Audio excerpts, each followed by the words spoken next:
my parenting should be questionable. And so that's why I say to Bob, ask me questions, because the quality of my daughter's life and the quality of any organisation's outcomes will depend upon the quality of the questions they ask, not the quality of the answers that they're given, but what questions you ask. Don't ask the right questions and it doesn't matter.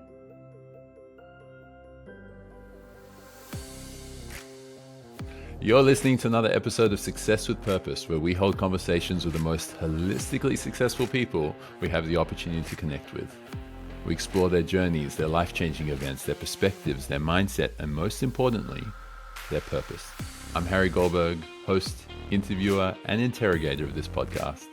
Father of the most incredible daughter in the world, husband of an incredible woman, and director and empowerment coach at Purpose Advisory. Hope you enjoy this episode, and don't forget to subscribe and like below. Now, let's begin. Michael, you're not my typical kind of guest. So most people I've interviewed have been highly successful, climbing the corporate ladder or building amazing entrepreneurial businesses, keynote speakers to like tens of thousands of corporate and government employees.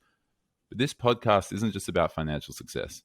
It's about holistic success and success with purpose. And so to describe your success and why you're on the show is a challenge for me.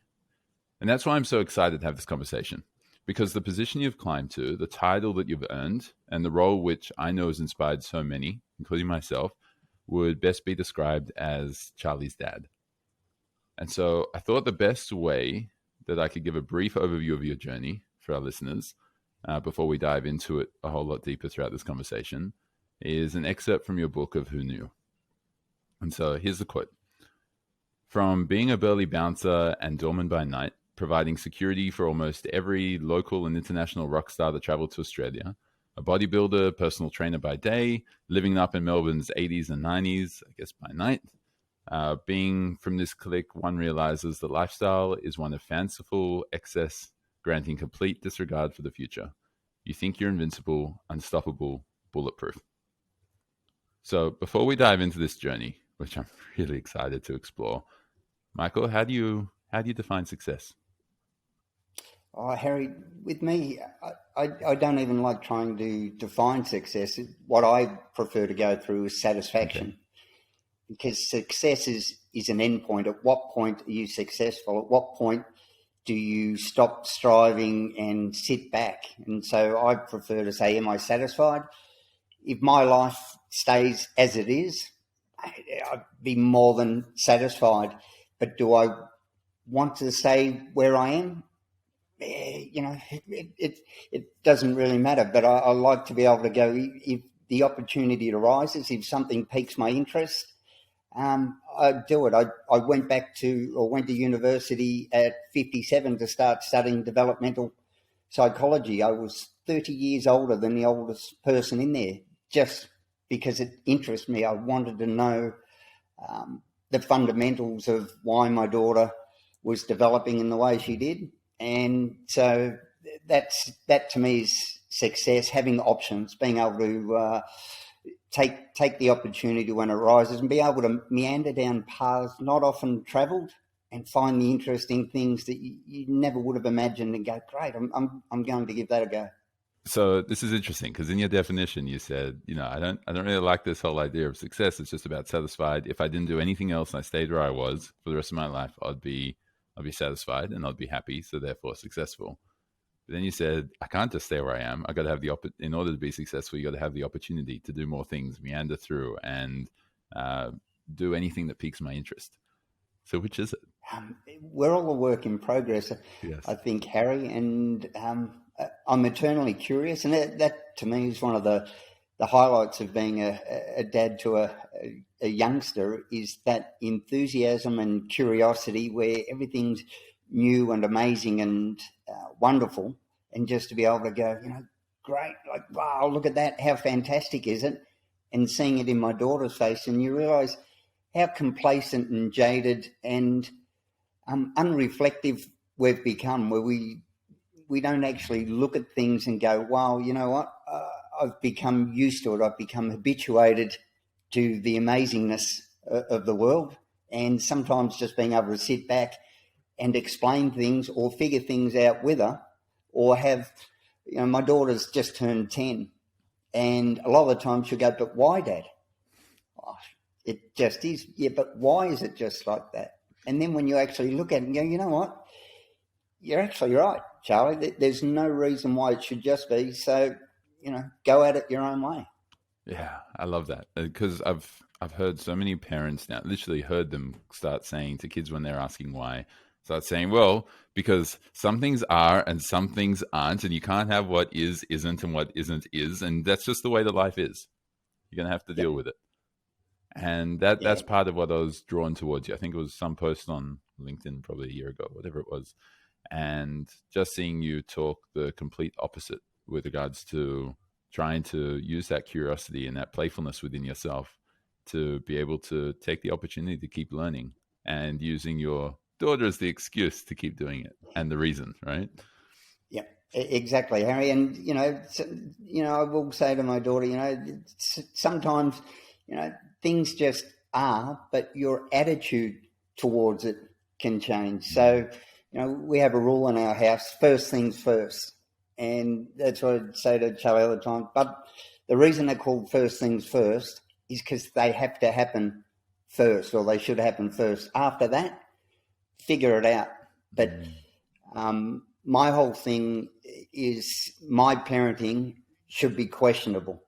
And so that's why I say to Bob, ask me questions, because the quality of my daughter's life and the quality of any organisation's outcomes will depend upon the quality of the questions they ask, not the quality of the answers that they're given, but what questions you ask.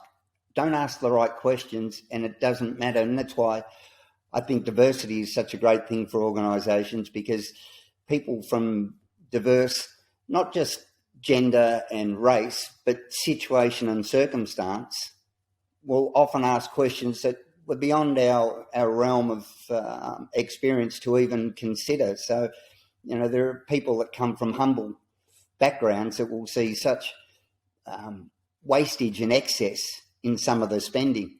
And, whereas somebody who's had the advantage of money and resources wouldn't do it. And I found that with time-wise, when I first became the sole carer to my daughter, suddenly I was forced to reevaluate my business. As a trainer, I own gyms, and it was right now I was paying a little bit more in childcare than what I was paying in mortgage. And it was just, this is ridiculous. So I found a way of compressing 7 days worth of work into 3 days worth of work. But if it hadn't been for the constraints that I was placed under, that innovation never would have happened. And now I've just kept it, and I'm more productive in a shorter amount of time than what I was, because I had the disadvantage of the abundance of time. So the dollars earned per hour were so much less than what they are now. And now I've got more time to focus on what really matters to me at the moment. Yes. Now that sounds so much closer to that definition of success, like when you were refining it, of the opportunity to kind of do whatever piques your interest and to be able to explore what you want to do, and spending time with Charlie, or being able to do whatever it is that you're excited about, going back to uni, doing more personal training, whatever, because at the end of the day, it's up to you, because you have, it's not so much that you had the resources to be able to do it, but you managed the resources which you had.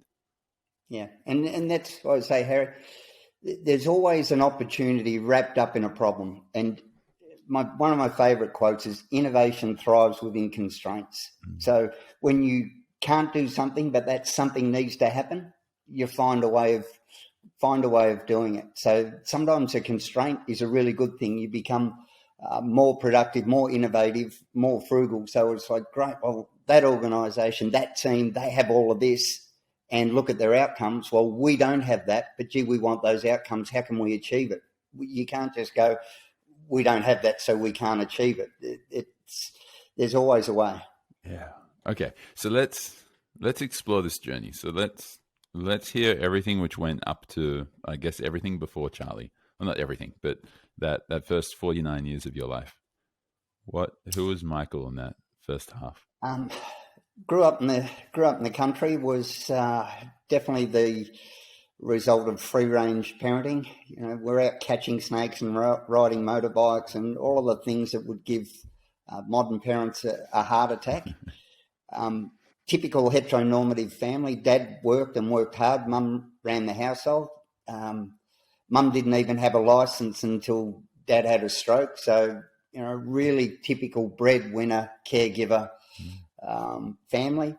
I think my biggest preparation for parenting was my mum saying to me one day, "Wait till you have kids, you'll realise." And that was about it.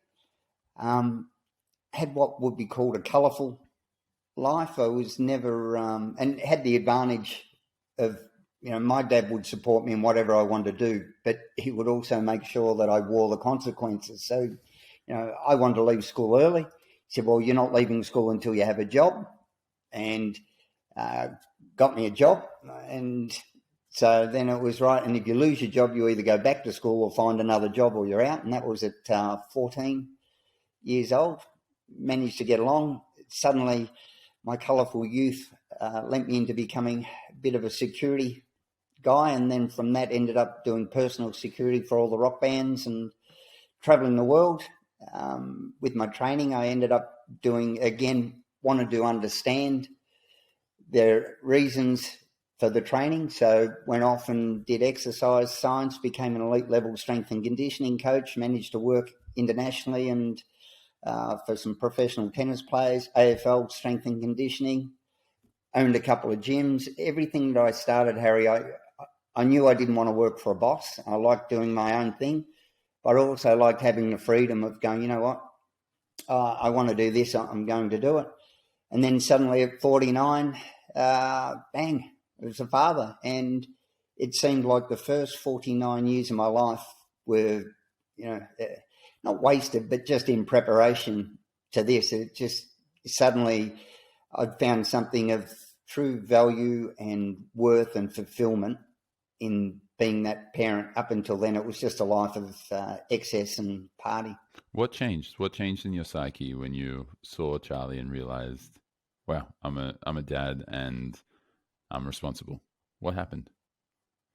And there was a sudden realization of all that my dad had taught me. He was like Darth Vader. He used the power to teach me without teaching me. Suddenly, the lessons that were there became so obvious. I'd never been so grateful for my dad. And, of course, my mum as well, who's the most amazing grandmother now. But the values that my dad instilled in me, and that's what I usually try and suggest to men. You've got to find your values, because until they're your internal, intrinsic, deep-seated values, you're all over the place. You're like a dog dashing from dish to dish, because not every opportunity is actually for you. So having values doesn't make life hard or rigid. It makes it so easy to go, you know what, thanks, but no thanks. It's not really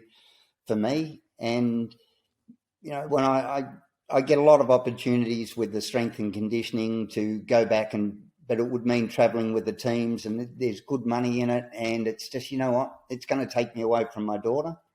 And she's 10 now. By the time she's 12, I'll probably be too daggy or embarrassing to hang around with. So while I've still got the opportunity, it's not it. I'm going to make the most of it. So I think with our success journey, a lot of us have this rigid idea, but things change. You can never step in the same river twice. And as life flows, things change. So if we stay focused on that one narrow definition of success rather than, as I say, that satisfaction, I can find satisfaction every day, but it doesn't mean that I'm successful every day. Where I say success is a certain position, a certain income, a certain possession. Well, if the journey's not good, because we don't make it to that outcome, has all that time been wasted? Whereas if I'm just building on today was satisfying, tomorrow's satisfying, I've got a drive to do this, regardless of the outcome, there's no hard feelings, there's no wasted energy. So, that's why I'd say to guys, that's, thanks, I really appreciate the offer, and I'm humbled by it. but it's just not for me anymore. So what I'm hearing you say is that once you were able to identify what your values were, i.e. what's most important to you in life, and the traits within yourself which you wanted to grow and foster, then you were able to really start having a more successful life, as in more satisfied, more fulfilled. Your life was no longer just about, well, how can I just kind of have fun, like just have fun, or your life wasn't just about how can I make more money from whatever I'm doing. It was about, yeah, sure, the achievement and the enjoyment, but it sounds like it was also to do with impact. It was also to do with something beyond you. Yeah. Harry, I found that most of the things that I was thinking were fun and I was doing was because it was impressing other people. You know, it was like, wow, you got to travel with Bon Jovi. That must have been fantastic. And when I look back, while it was initially, it also got a bit lonely, and it did get a bit mundane, and it was like treading water for a lot of the times. It was not making any real progress, and it was like eating a bit of junk food. Great at the time, afterwards, why did I do that? I don't feel that great about it now. And the same with, you know, the strength and conditioning and a lot of things. It was all about show because it impressed other people. And as I said, while it was enjoyable at the time, when I look back, I think now in hindsight, which is always 2020, you know, great experiences, and I wouldn't change them, but I've learnt a lot from them. So what would those values have been? So you went through your life and you realized that even though you were the envy of a lot of people are like, oh my God, I wish I could have Michael's job. I wish I could be doing what Michael's doing. But you found it unfulfilling and unrewarding.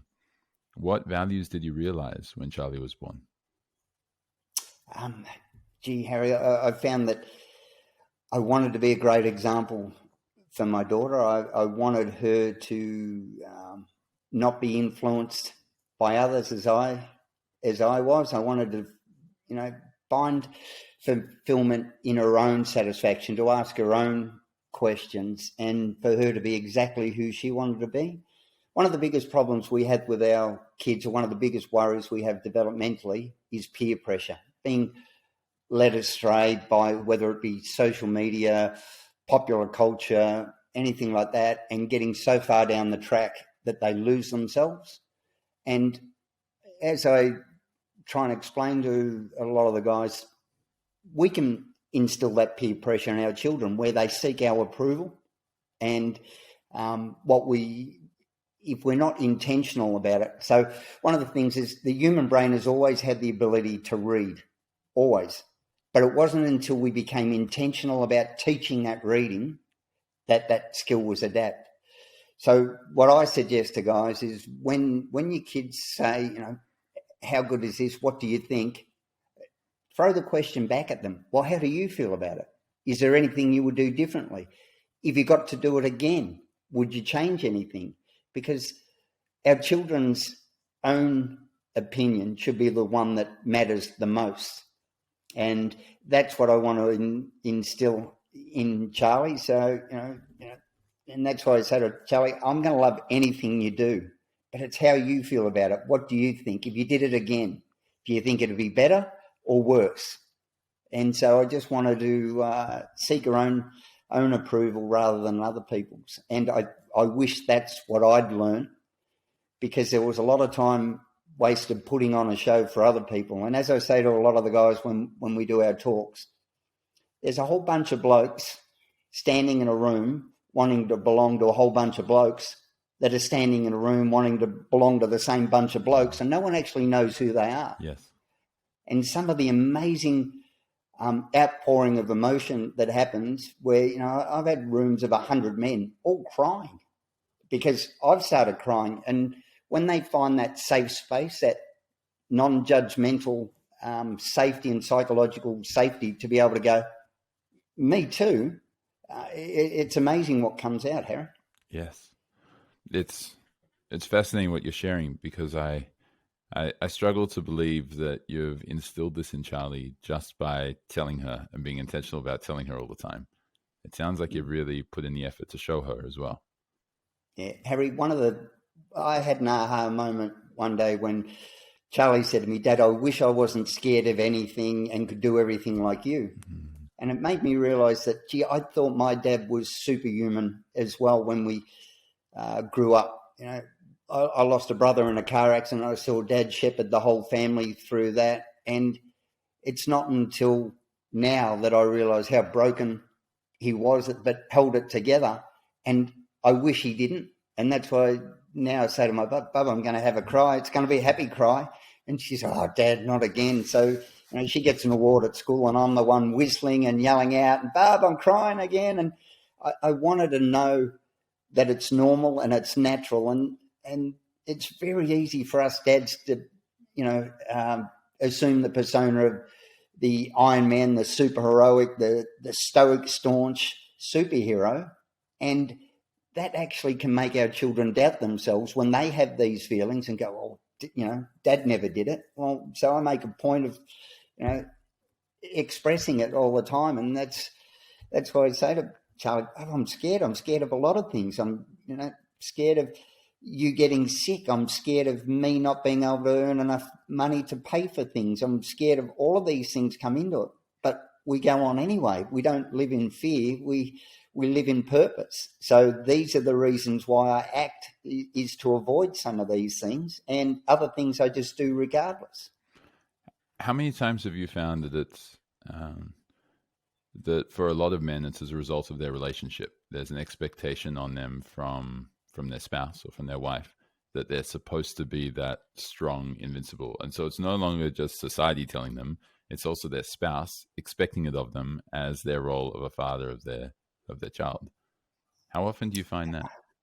Harry, a lot. Society, men are struggling, Harry, at the moment. And I work in the equality space, and as I mentioned before we got on, I don't like the terms women's rights, gay rights, trans rights, religious freedoms, all of those things. They're human rights and human freedoms. We all have an inalienable and well-deserved right to be respected for exactly who we are. As long as we're not doing harm to others, everyone should have the same thing.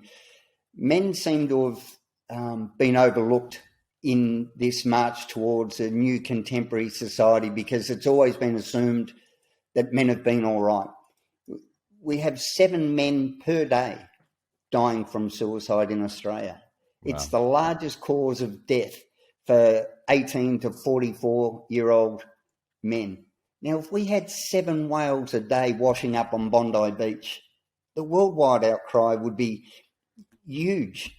But for some reason, it's not there. And then we get, while men don't speak, men don't interact with the services.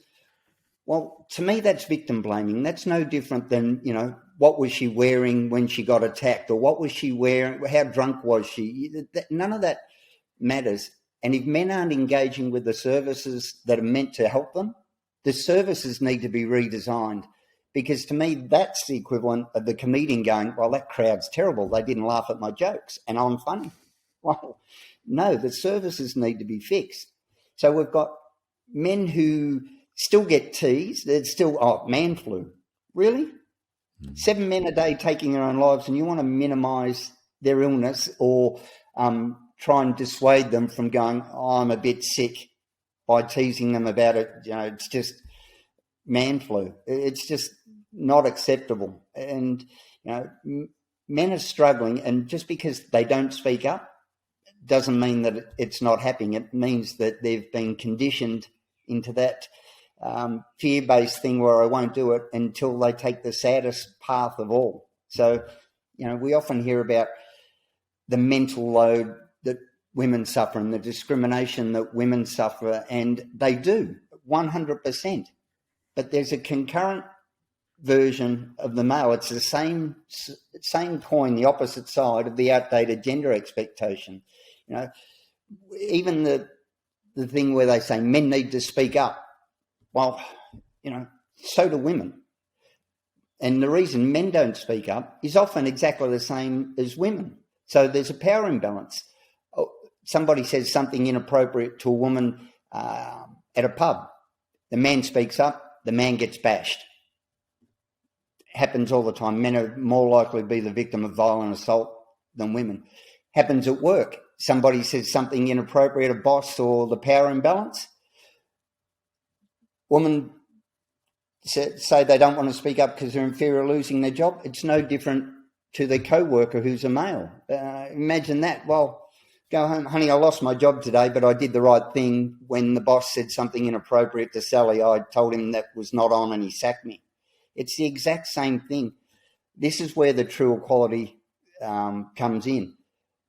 Trying to promote the outdated gender stereotype of men as the protectors and the heroes, not all of us are like that.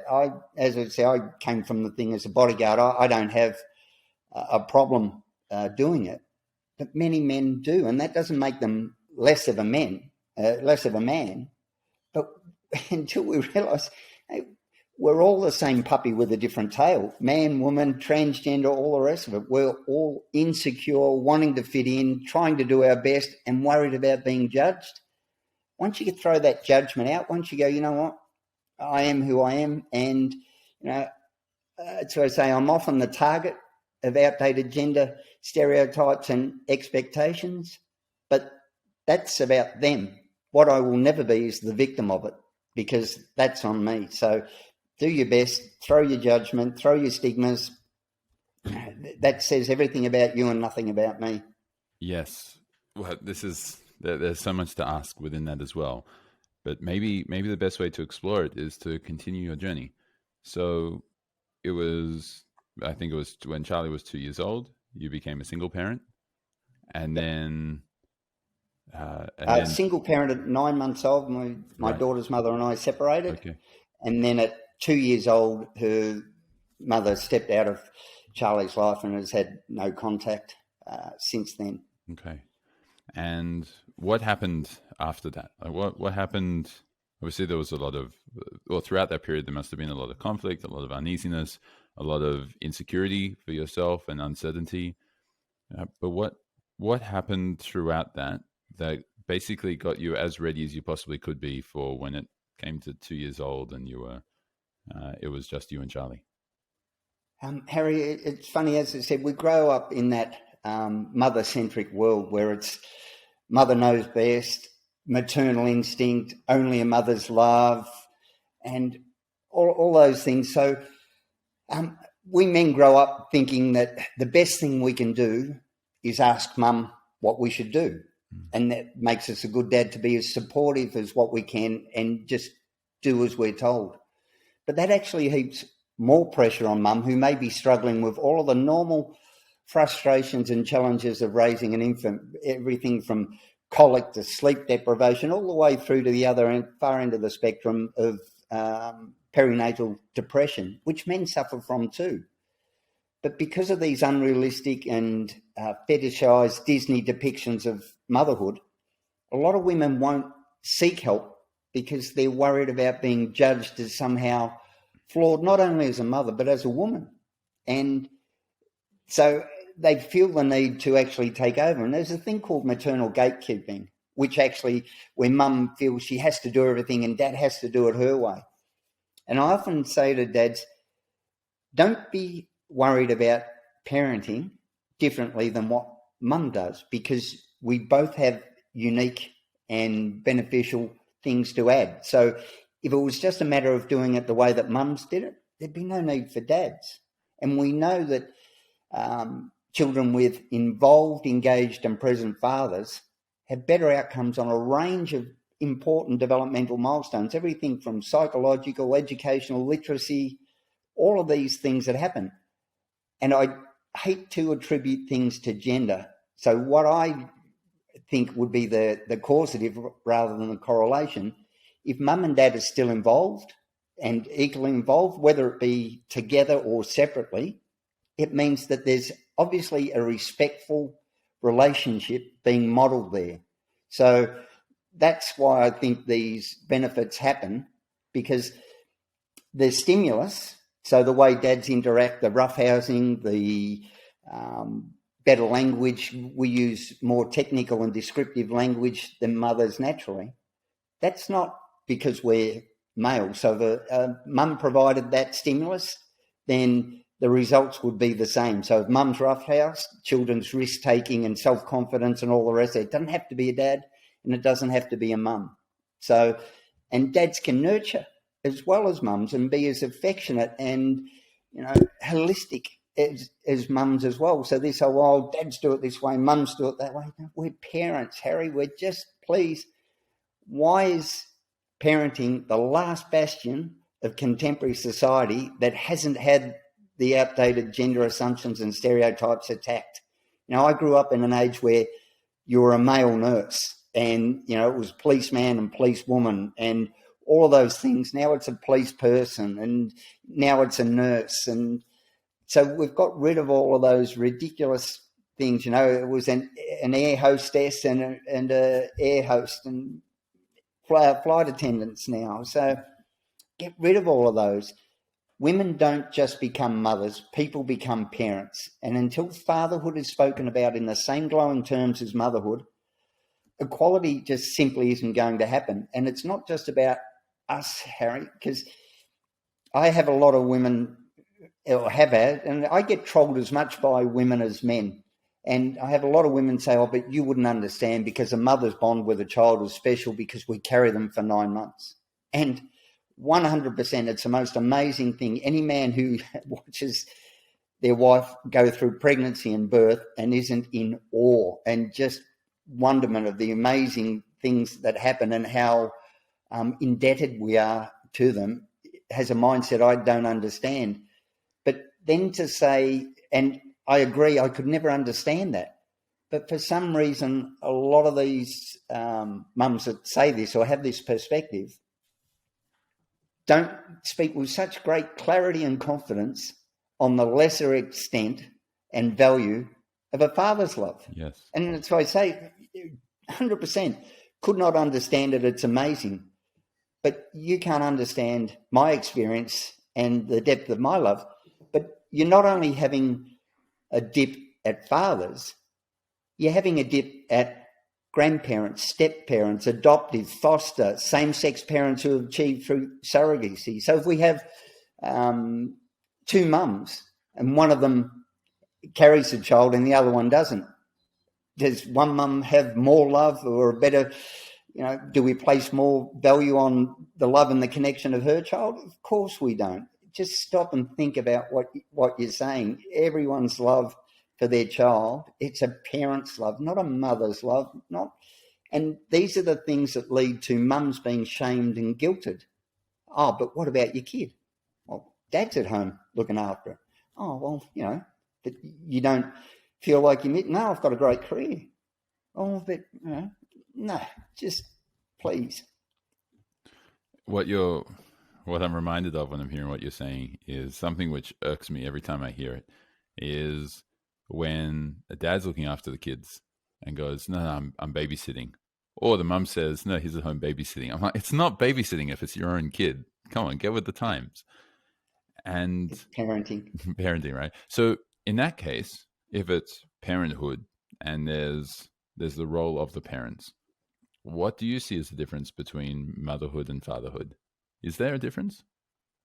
I don't think there is, Harry. Apart from birth and breastfeeding, dads can and should be doing everything that mothers are doing. And as much as we have our focus on initiatives and programs and legislation to try and get equality, true cultural change happens within the home, within the family. Because what our children witness and what our children experience will become their expectation going forward. So the quickest way to get rid of the outdated gender expectations, and most of our social norms were set in a bygone time that are just no longer applicable. Our society, our workplaces, everything's in a state of flux. And it's not just about the jobs we hold, but it's about the values that we have within our family that are holding us back. So that, Dad went out and he worked hard and he was a great father because he was a great provider. Well, I can show you a plethora of studies that show there's no linear increase in children's outcomes for income. There's, apart from the 20% of children who live in poverty, we don't really study income and outcomes. There's a slight advantage for children academically for income in the household, but it stops at university. Children from wealthier households tend to drop out of university or not finish their courses at a greater rate from those from less affluent beginnings. So that's why I say to dads, if you were to sacrifice some of your income for more involvement, engagement and connection with your children's outcomes would be improved in a greater manner than going, right, I'm going to provide, I'm going to get resources, I'm going to do all of these things that we kill ourselves for. But then we fall into the trap, Harry. I've been part of it where it's men, we've got to do more than other men. We're very competitive. Whereas women seem to be a little bit more community minded. So they just want to belong. Whereas men, where I'm going to drink more, I'm going to fight more, I'm going to have more women, I'm going to work. I worked 80 hours a week and I crushed it. Just sorry, but none of that impresses me. And if I'm not trying to criticize it, if you find fulfillment and satisfaction in that, great, more power to you. But you've got to ask yourself, really? Like, ask yourself why that drives you. It's like, to me, it's like somebody who can get that hot poker and push it in their hand and go, oh, look how long I can see. Yeah, great, but why are you doing that? Like, why are you doing yourself harm to prove that you can do yourself harm? I'm reminded, as you're sharing this, I'm reminded of a client who came to me about a year or so ago. And yeah, I think it was late last year. Wow, it's that long ago. And he came to me saying, I need your help with getting an investment property. Harry, help me get an investment property. I said, sure, I can help you with that. But why? He says, because I want another stream of income. I said, why do you want another stream of income? He's like, isn't it obvious? I said, not to me. Why do you want that? It's like, because I want to be able to stop working sooner. I want to reach financial independence earlier. So why do you want to reach financial independence earlier? It's like, well, because I don't want to have to be working my job. So why not? It's like, isn't that obvious? I said, no, not to me. And he shared, well, it's because I've got a shitty boss and I've got team members who don't respect me. And I've got a colleague who just seems to be so much more intelligent than me all the time. And I just don't feel like I'm doing well enough. And he thought that was the end of the why. I said, why is that a problem? He's like, because it makes me feel shitty. I said, why is that a problem? He's like, haven't we had enough whys? I said, not yet. Why is that a problem? He said, well, because then I go home and I'm not the best I can be. I said, what do you mean by that? I was like, well, I'm a crappy husband and then I'm a cranky dad. And I just paused and he eventually said, I don't want to be a cranky dad anymore. I said, right. Is getting an investment property going to help you be less cranky of a dad? It's like, no, not yet. So, okay, well, let's work on what's most important. And it's just so fascinating because it's usually men who come through to us saying, I got to get the investment property. I got to get financial freedom. I got to get financial success or independence. I got to be able to earn more money. I got to improve my career. And it's usually because that's what's been instilled in them this whole time. I believe it's because that's what's been instilled in them, that all the time they've got to be the breadwinners. They've got to be the ones who are going out and earning money. And a lot of the time it's because their partners, spouses, wives, whoever, have taken time off work. And so their career is slowed and all the incomes increase. And then you're trying to work out, well, whose career do we invest in? Well, of course, we're going to invest in the one who's already further along, who has the greater growth trajectory. Let's go down that path. And that seems really common for anyone I've spoken to, or any couple I've spoken to, say over 40, example. Under 40 seems to be a little bit of a different thing. Like it's different. Most of my friends who have kids similar age, the mum takes off the first 6 months, and then the dad takes off for the 6 months afterwards, while the mum goes back to work. And so they both work on their careers, and they both have beautiful bonds with their kids. And I suspect that what you were referring to of men are being taught whether consciously or unconsciously, that they've got to work harder and beat others and improve and grow, while women are taught to be harmonious and connect with others and be more community oriented, is what leads to men being more assertive in their careers and in the office, which usually means that they progress faster, which means that their income increases, which increases the gap. Because if you're going to be more agreeable and less and more worried about hurting other people's feelings, then you're less likely to be able to grow in your career. And so exactly what you're saying, I've always been a little bit irked by hearing we've got to work on this gender inequality. So therefore we need X number of women on the board, or we need X number, or we need to make sure that women's salaries in the organization are matching that of men's at the same role. And it sounds like from what you're sharing is that that's not the right answer. The answer is to deal with the cause, not the symptom. Yeah, that's exactly what's happening, Harry. And that's why I keep saying we're so busy fishing people out of the river with the legislation and programs and initiatives that they put in place, rather than going upstream and going, how are they ending up in the river? Begin at the beginning. Until fathers are enabled, encouraged and expected to be held equally responsible for raising the next generation, women are never going to get to the same level as men. It starts the minute that the child is born. Mum has to recover from the birth. So she needs the initial part of the parental leave. Dads, guess what? And we have a lot of women rightfully saying, and I'm not condemning, but saying that women's work is undervalued and unpaid, their caring work. Well, it is, but you want to talk about undervalued? Dads in this country are entitled to 2 weeks at minimum pay. That's how much value and worth is put on our contribution to our children. 2 weeks at minimum pay, $714. So, if we're on $100,000 a year, straight away, 1/3 of our wage for 2 weeks. Guess what happens? Dad goes, well, mum has to be at home. I've got to provide resources. That's what I've got to do. And off we go.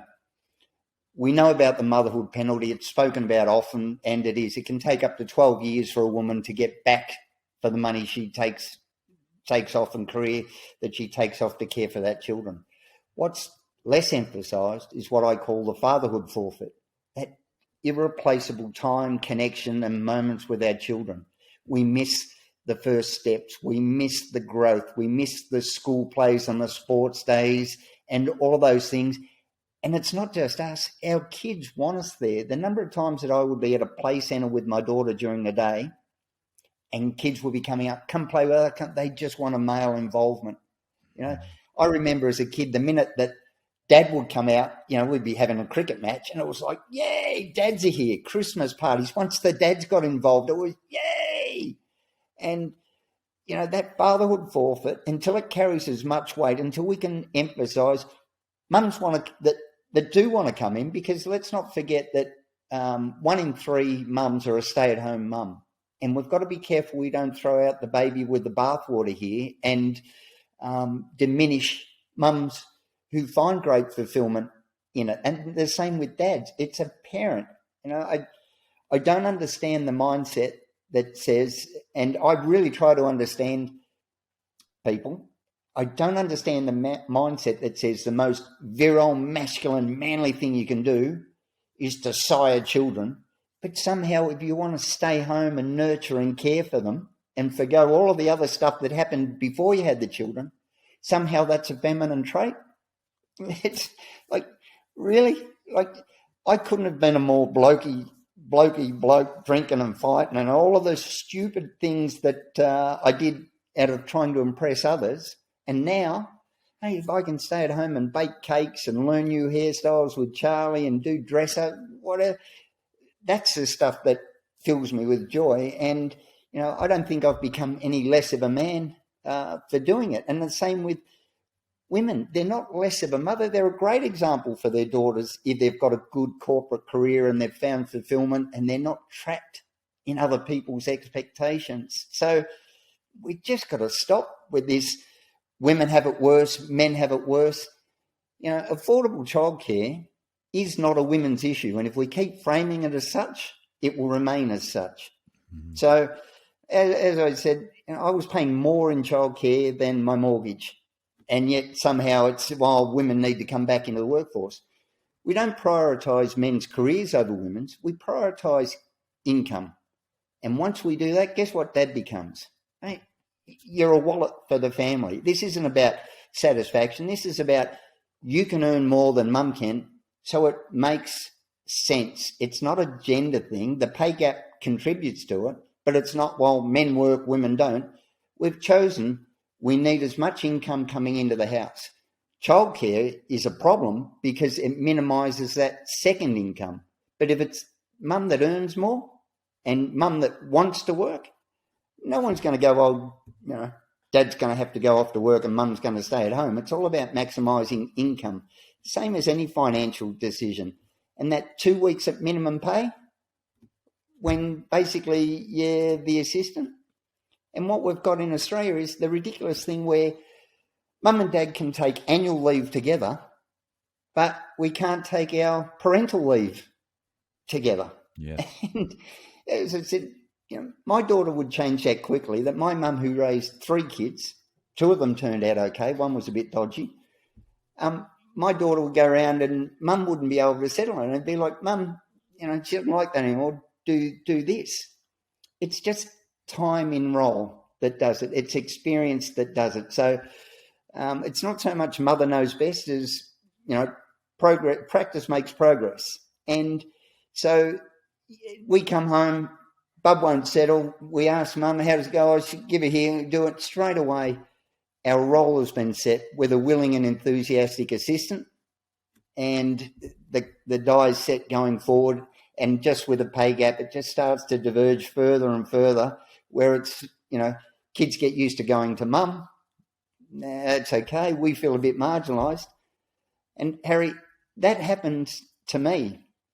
It was just my daughter and I for 5 years solid. I made a conscious decision not to get into a relationship because I couldn't have someone else come and go into my daughter's life. And I also didn't think it was fair because if there was somebody who was interested, they were as interested in, my daughter as they were with me. So it just wasn't fair. But I've got an amazing partner now, and the first night where we stayed the weekend at her place, and the bedtime routine is usually the piggyback and the sit on the bed. We do a gratitude journal and talk about the day and all of those. And the first night that was like, Rob, can you put me to bed? It was like a dagger to the heart. I couldn't believe it. And so, women often say, I wish.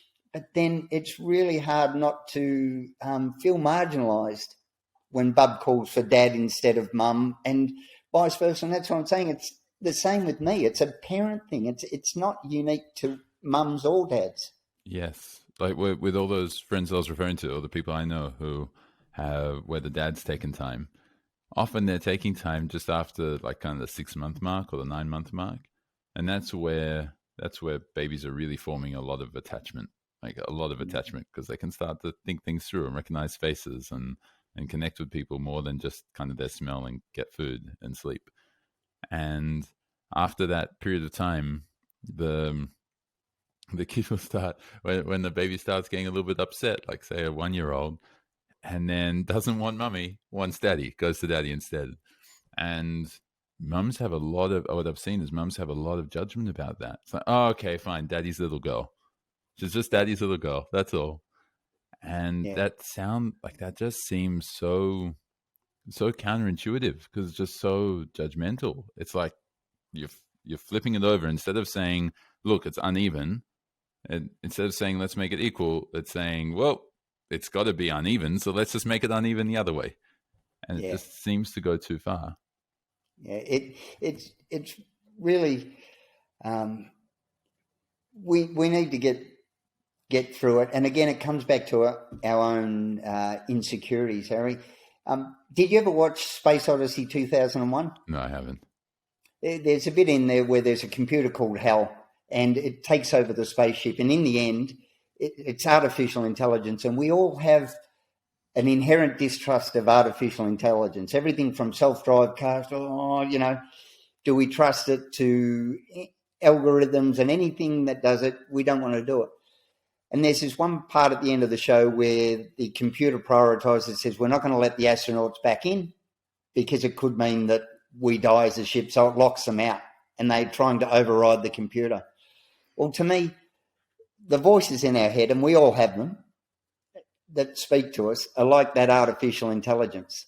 We don't have to listen to it. So a lot of times I get this little, it's like, well, that's interesting, but I'm not going to listen to it, because if that voice in my head was coming out of somebody else and it was negative or downplaying my ability or making me feel insecure, I wouldn't want to be around that person.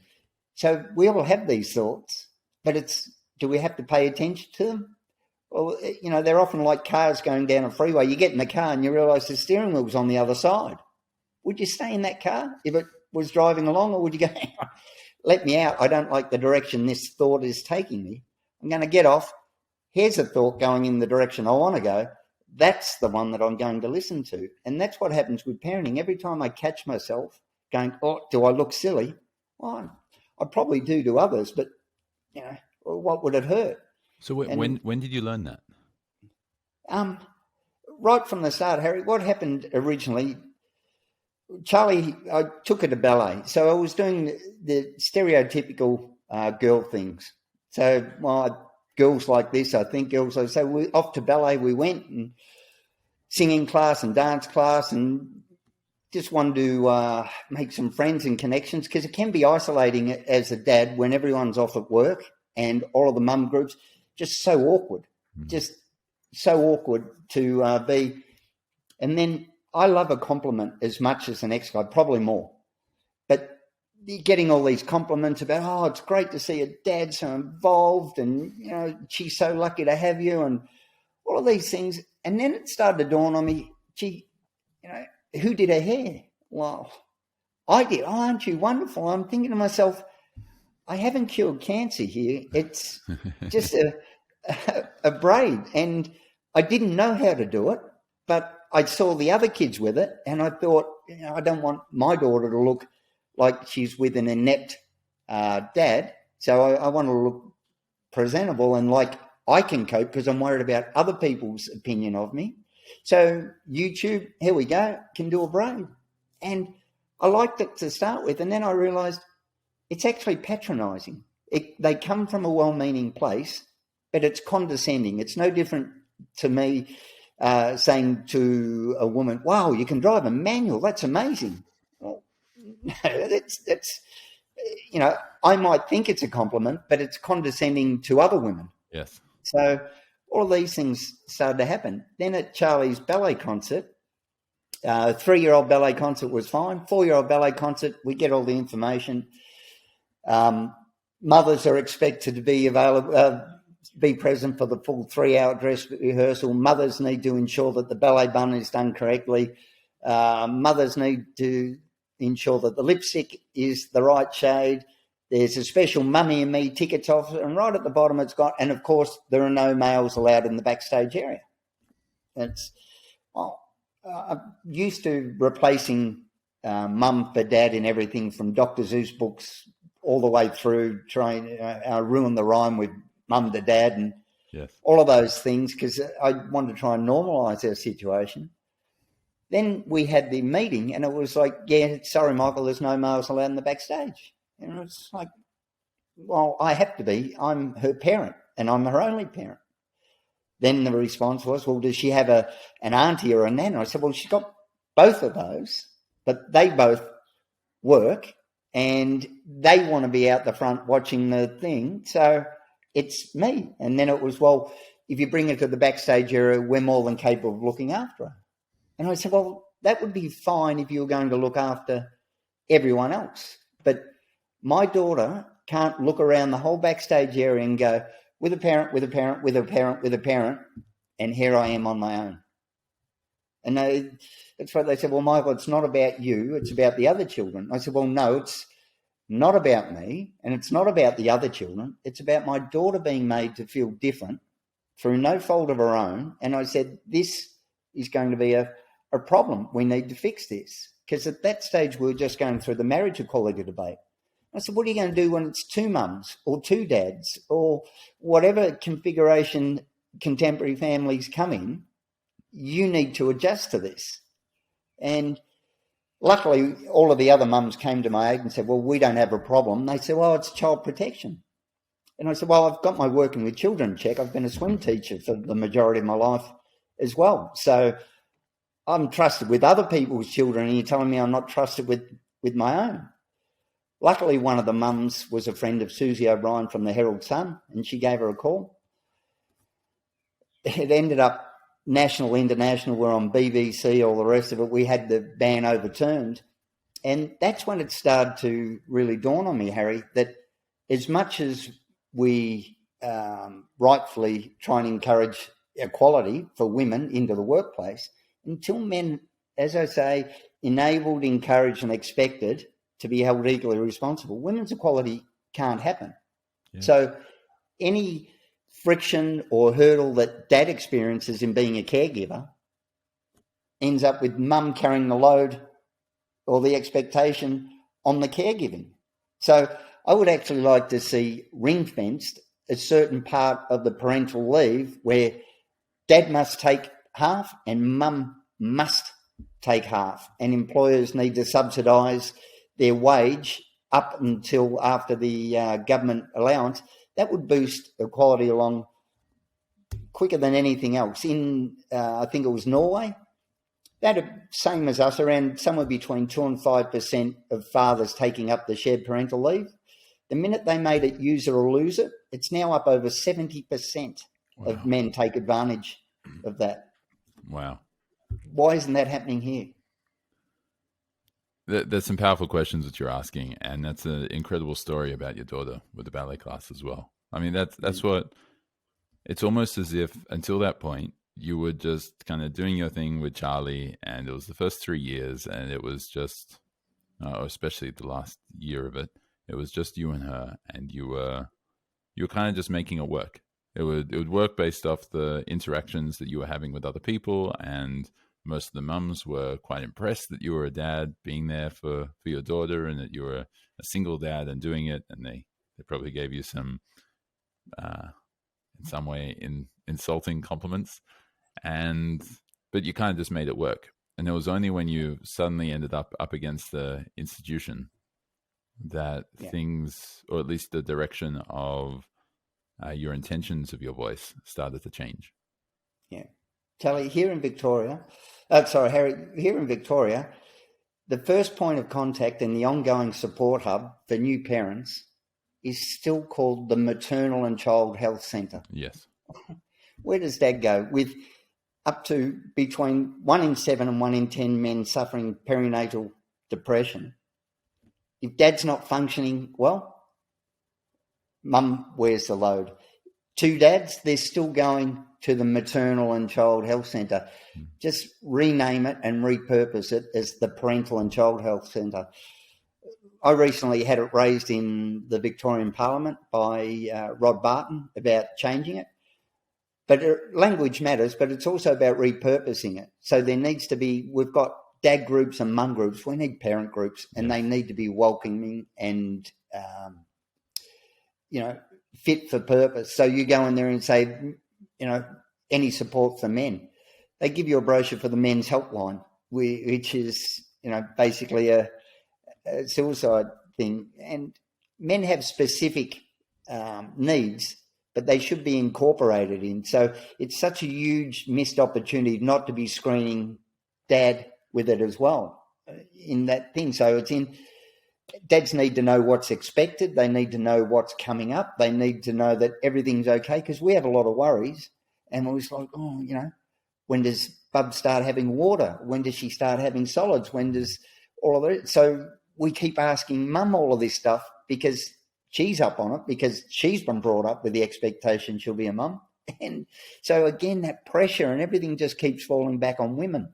And we could fix this so easy if we just begin at the beginning so that our children see it. So it's like, yep, dad's as much a caregiver as mum. I've got my choice out of who I go to, and that would fix so many of our problems. And I think men would benefit as well as children, because as much as we hear men need to change, when you look at the reasons why men need to change, it's for women, it's for society, it's for their family.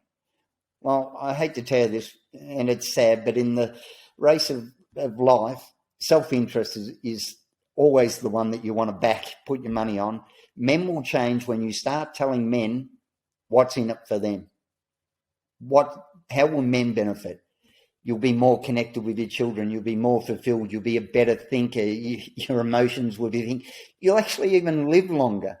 You know, if we want more caring, empathetic, and emotionally intelligent men, we need to give them more opportunities to be emotional, empathetic, and caring. Through neuroplasticity, we actually have the ability to rewire the brain. Yes. Myelination, so those constant thoughts, we strengthen those things, we become better at it.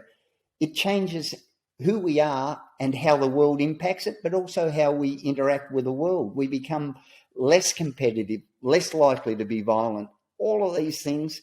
And it just begins at the beginning. Give them the chance to do it, because our experiences shape our brain and our brain shapes our reaction.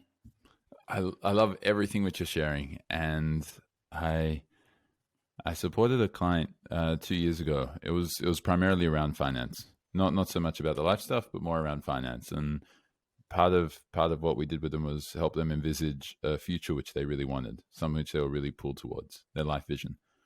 And he described his future for 10 years' time. It was husband and wife, but he described his vision and for his ideal day.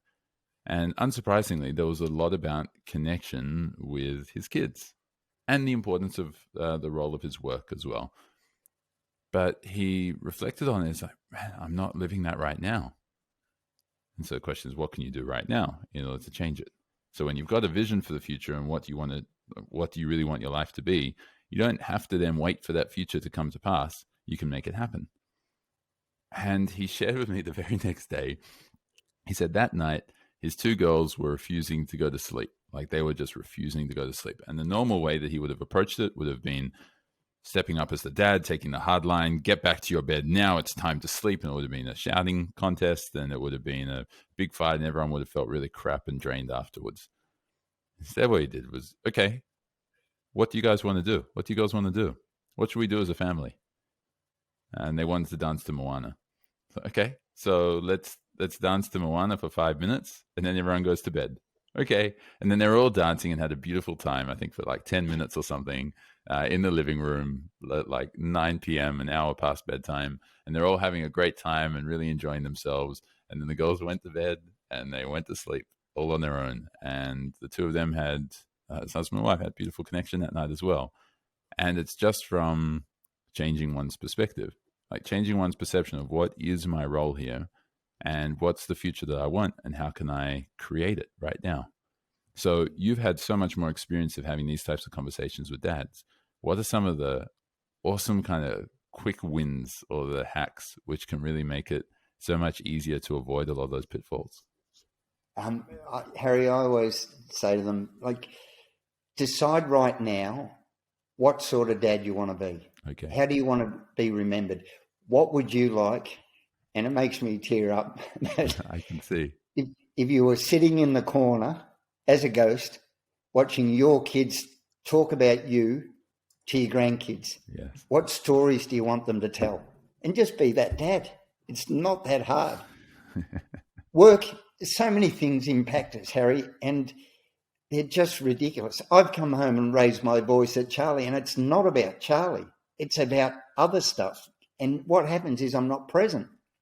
So a lot of times I'll say to dads, hey, if you've got to stop the car 5 minutes before you get home, finish off on that phone, get your emails done, go, right, day tomorrow, here's what I've got to do, here's what I do. And that first hour when you get in that home, make it madness. Make it run around, yeah! I guarantee you, within a couple of weeks, you'll see the change in your kids, because all that our kids want is that unconditional love and acceptance. So, mess, untidiness, all the rest of it, let it happen. And then, okay, now we've got to clean up. But don't do this, don't do that. And the one thing that we've all got control of, we have hectic lives, we have work demands and all the rest of it. And it's very easy for me to say, because I'm very lucky to be in a position of advantage to say, that's not important and this isn't. So the quantity of time we may not have control over, but the quality we've got control over. So it's those moments between the moments. So if you can find 5 minutes in the car, if you know there's a certain song they like, put it on and rock out, make that 5-minute car trip something fun. At the end of the night, when they go to bed, if you can just lie on the bed and chat about anything, whether it be something you've done, something you want to do, something they're interested in. We do a gratitude journal every night together. And, a lot of the times people say, I don't have time. You're kidding. It's 5 minutes. Like, what is it that you need to get back to? And if your life is that busy, you need to reassess, where your time's going. Do a bit of a stock take. We do it in business. That's why we say, we go, right, our resources and assets are going that. How much return on the resources that you're putting into that are you getting? Because I guarantee you, if you focus on satisfying your child's needs, because every behaviour is needs-based. Yes. So if they're mucking up, there's something underneath there. They're not cunning, manipulative, nefarious criminal masterminds that are just, right, how can I, upset dad? There's a need that needs to be met. And if it means shutting the computer down, saying, right, you've got me for the next 15 minutes, what do you want to do? Whatever it is. And then coming back to it and doing it. And, I have a lot of dads say to me, I wish I could do that. And that's why I say, mate, wish all you want.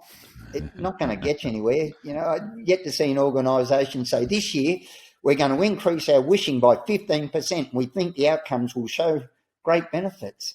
No, put some things in place and just go, you know what? I'm busy Monday and Tuesday. Wednesday I'm going to leave work a little bit earlier and we're going to hit the pool. No one ever regrets a swim. It's just, you can work around it and then go, well, I'll log back and I'll leave work an hour early. The amount of men that I speak to that sneak out of work, put the coat on the back of the chair, sneak out, do the school run, sneak back in. I say, you're kidding. Crazy. Leave loud and leave proud. I have to do this. Don't be apologetic. It's like when you, it's the most important thing. That's our why our careers are important. Apart from the fulfillment and the satisfaction, it's because we provide. Sadly, the equality debate has seen caregiving classified as somehow separate from breadwinning. When you look at the outcomes for the 20% of children who live in poverty, breadwinning could actually be one of the most important fundamental parts of caregiving. But because we separated the two, well, you're a caregiver or you're a breadwinner, it's so culturally damaging because it has the potential not only to diminish, devalue and even damage a child's relationship with their father, but it also has the same potential to do with a mother's relationship with an employer. Or you're primarily a caregiver and you're secondary the worker and dad the opposite. Mm. No, just the two need to go together because it's allowed workplaces to be willfully blind to our why. If you want an engaged, productive, happy workforce that doesn't have burnout, turnover and leaving, most people leave their job not because of increase, but because of the conditions, because of the stress. And dads and mums both are getting pulled in two different directions. How much does it cost organisations in turnovers to retrain everyone? And as I say to organisations and people all the time, if you've managed to become important, irreplaceable and vital within your organisation and somehow optional in your family, both you and your organisation are managing the wrong things. It's like any team. You can't have your best team on the field for 100% of the match. You've got to be able to move people up, over, across, in, out, and be able to work together. We used to have organisations with silos. We had administrative there, we had sales there, we had manufacturing there, and never the three would meet. Whereas now we've got rid of the silos and everyone works together. And it's like, gee, you know what? Harry from sales is great in administration. He knows how to do a bit of the HR. He knows a bit of this. So should someone go on maternal leave or parental leave, and that's how organisations thrive. But great leaders are just like great parents. They don't hoard power. They give it away.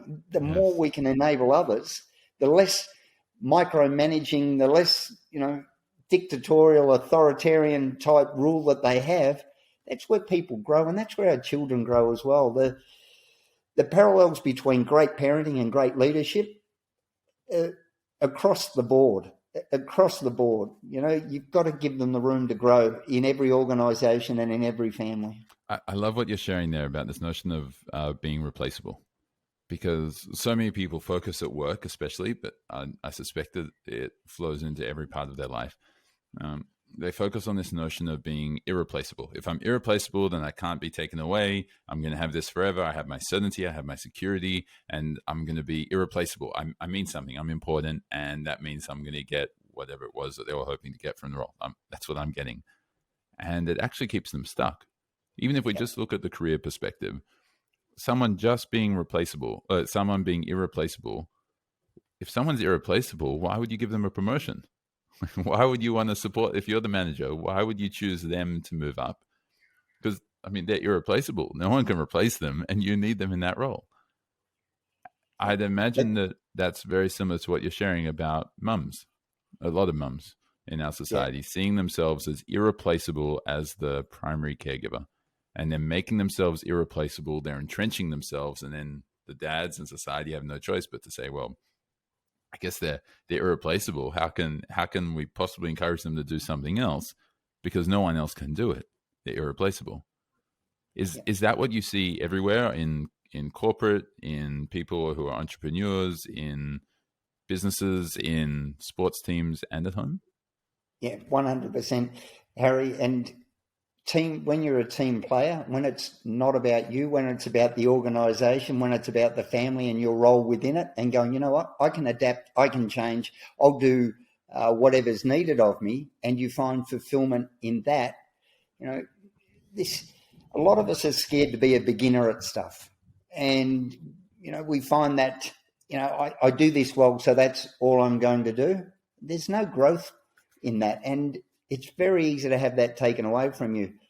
When my daughter's mother and I first separated, I had a small car accident, and just out of that car accident, through a precautionary scan on my neck, they found some lumps and bumps and some horrible things that weren't meant to be there, and suddenly my future was precarious at best, and we don't want to go where it was worse. But suddenly, when the doctor spoke to me, it was like somebody punched me in the solar plexus and the wind had been taken out of me.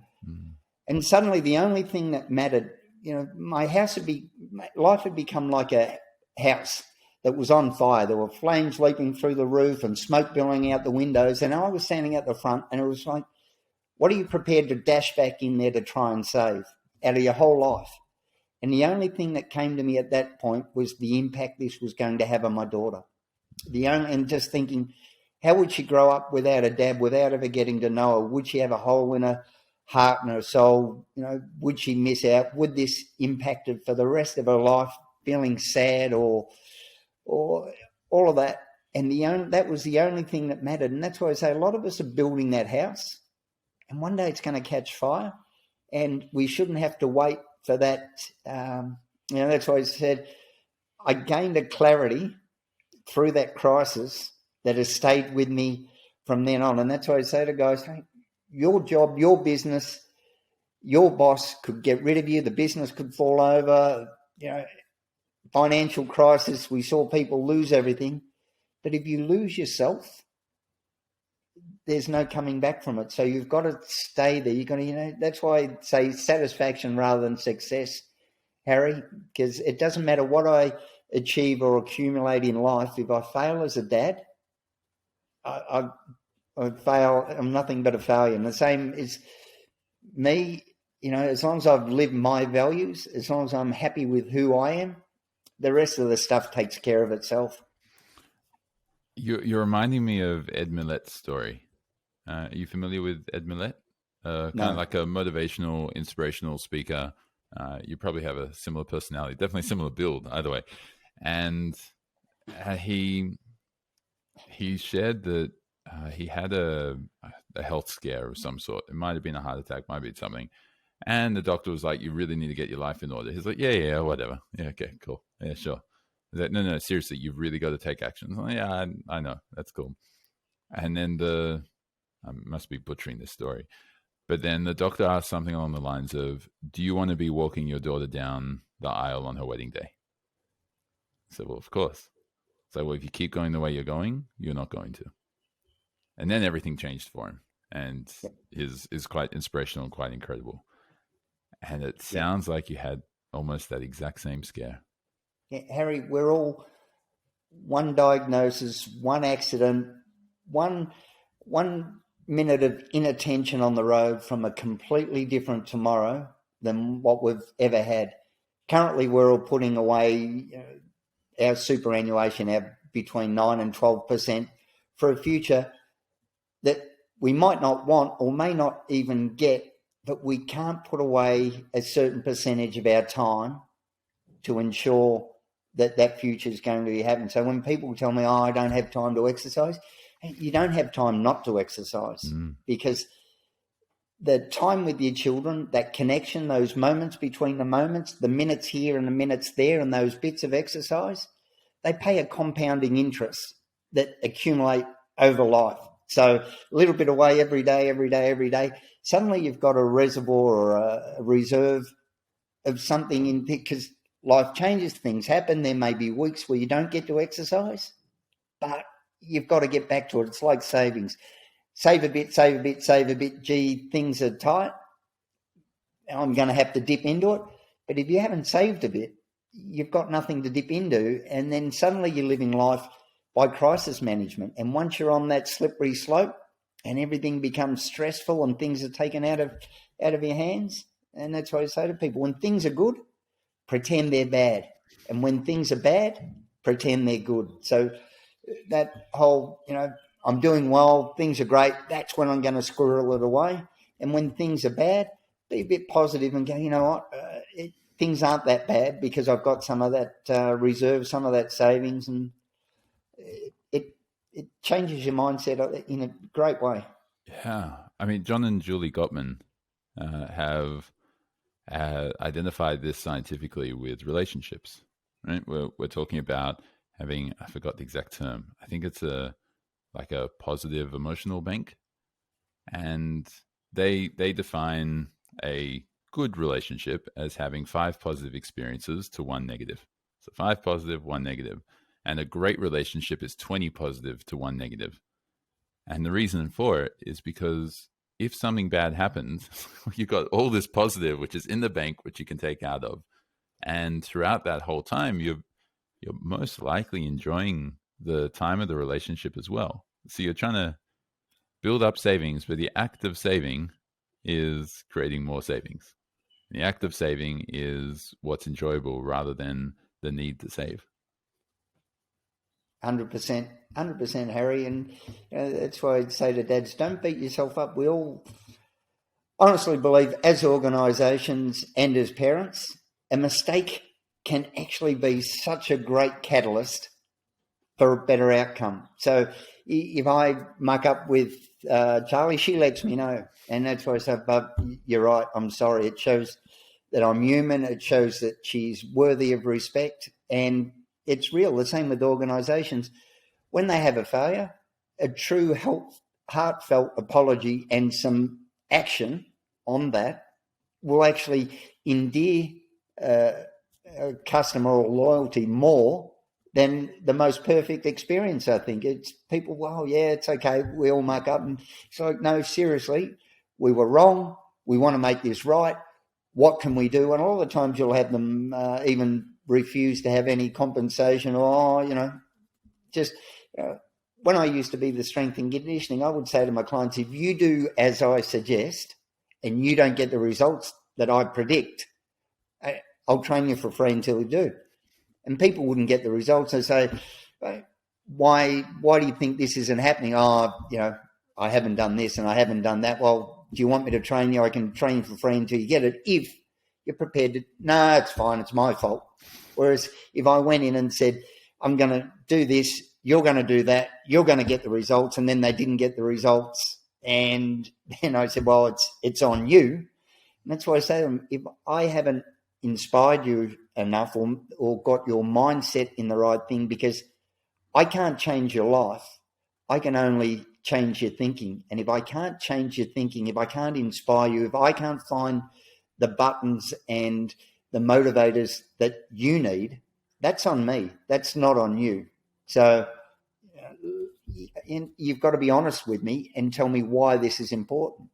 And then we can say why. And most of the time, people would change their goals because, I want to be a size 8. Well, why do you want to be a size 8? Oh, because it's healthy. Come on, really? Oh, no, because I want to be able to do, I got a wedding. Yeah, but why is it important? Well, my friends are going to be there. And last time they saw me, I was thinking, yeah, but why does that matter to you? And eventually we would throw out that goal. They would say, you know what? You're right. Because I would often suggest to them, if I could give you a knock in the head that hard that suddenly you believed you had the exact outcome that you wanted, but you didn't. So it was like, your perception of you was perfect, but others could still see you as you were. Would that do? And it'd be like, no, I'd still want that. And that's what I'd say, well, see, to me, that indicates that you're more concerned about other people's perceptions than your own. And that's a horrible place to be because they will move the goalposts. You will never, that's a horse you will never catch, other people's perceptions, because it doesn't matter how good you become. Sometimes people won't be happy for you. Your success will really upset other people. One more chocolate bar, one more Big Mac, one more drink. Yep. Just that external validation never satiates, right? No. Okay. Look, I'm loving everything which you're sharing. I'm thinking like a lot of parents I've seen have been really scared of allowing their kids to enforce their boundaries, because it's like you allow them to do it, and then it's like, then what's my role? And I can't tell them what to do anymore. I got a little bit emotional as I was hearing what you were sharing, because just last night, my 2-year-old, I was playing a little bit rough with her, and lots of fun, and normally she loves it. And then she went, "No, Daddy, I don't like it."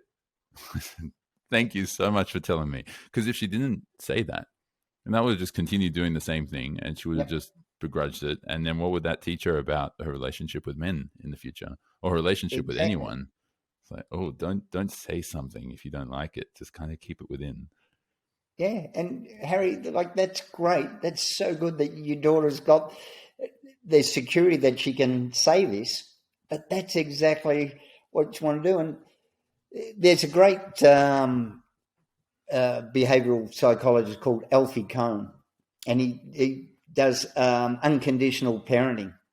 And to start with, it's one of those books where you read it and it's like, no, it's just no, and you disagree with everything that he goes on about. And then you start to, I would refer to my partner. I say, what do you think about this? And she would read it and she'd go, no, that's just wrong. I would go, but hang on, skip a few pages, but look at the outcome. And it forces you to reframe everything. So what happens is a lot of our children will come home with an A on their report card, and that's fantastic, that's great, that's good. So straight away, our approval and their self-esteem has become contingent on that A. So then what happens is they find something challenging and difficult, but interesting, and they go, gee, I only get a C for this, but I really find it interesting, but Dad's not going to be that impressed because I only got a C. So they go for the easiest route. So then they look for that, how can I get an A? What can I do? So they do all of the easy stuff. Yes. Whereas we want them to be challenged, and it's all about the effort and the interest, because, as I say, no one can ever be good. We're all white belts at something at some stage. to expect to be a black belt. And in today's society with social media and all the rest of it, we look at the best of the best. When I wrote my book, oh my goodness, the imposter syndrome. But I'd read this, I love this guy, and then I'd read my stuff and it's like, I'm kidding myself. And it's like, you know what? Why am I comparing myself to the pinnacle of what I think is a great writer? I've just got to start. Will this be my best effort? It is at the time. Will it be my best effort a few books in? Not even close. But you've got to start on that path of growth. So we've got to be careful with our children. And that's why I'd say, Harry, I always put it back to them. What do you think of it? Because I want her to find her own path in her own life, because I don't want her to get 20 years down the track and go, you know what? All of that stuff I was doing because Dad liked it, I'm not really that fulfilled. I'm not really who I am. I'm not really, again, we've instilled the vulnerability to peer pressure because we're the ultimate peer. And so when I'd say to Charlie, I'd say, Dad, can I do this? And I'd say, well, but I have problems with it because there are certain things about it that I'm worried about. How do you think we can mitigate that? What can we do to stop it, to minimise those risks? Or do you think that I'm being unreasonable? She wanted to walk to school. I said, oh, Bub, I'm worried about, well, Dad, we walked to school together and nothing's ever happened. And Dad, if something happened, well, what would you do if something happened? Oh, okay, but if you think you can do it, off you go. And you sit there and worry. And that's why I said, well, the first time, Bub, I'm going to meet you at school, okay? So I'll drive to school, you walk, you let me know what happened. And then she would be, well, Dad, what about if I walked with Lily? Even better. So Lily's dad would drop Lily at my place and they would walk to school together. And that's why I said, see, Bub, there's always a way to do it. So a lot of times when we as parents, and it's the most common thing, you hear it coming out of your mouth before you've even thought about it, is be careful. Well, it may as well be in a foreign language. It doesn't matter how slow or how loudly or how perfectly you enunciate it.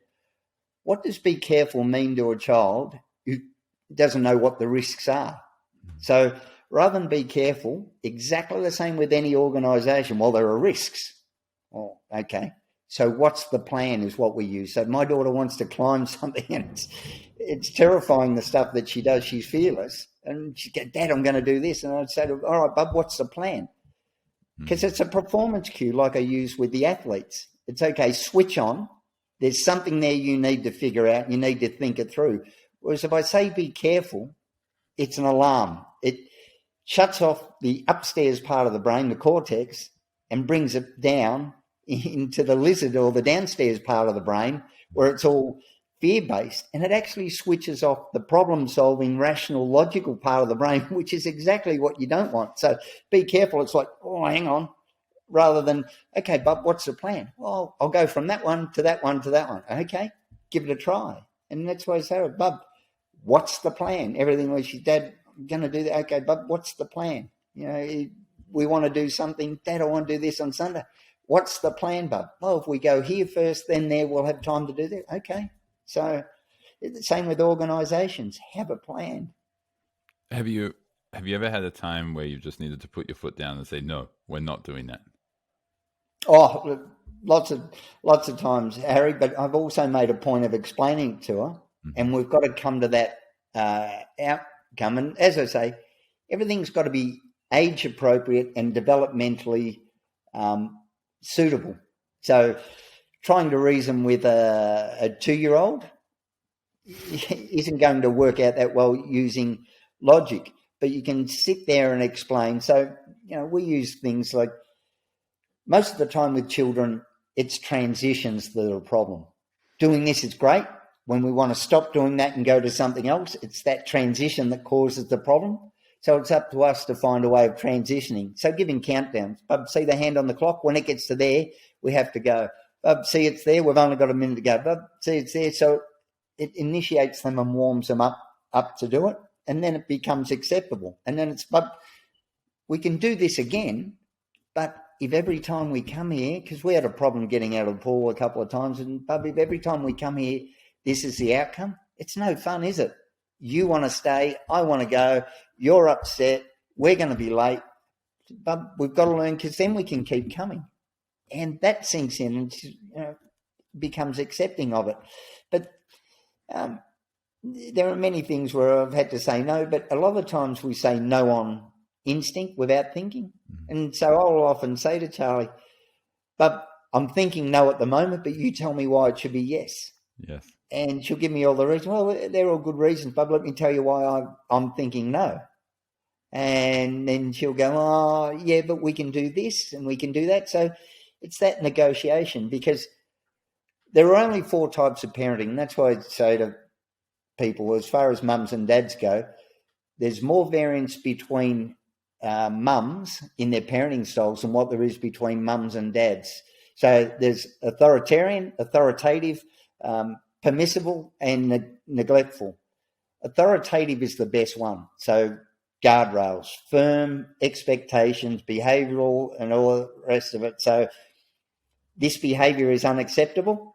The emotions that are driving it, they're fine. I understand you're upset.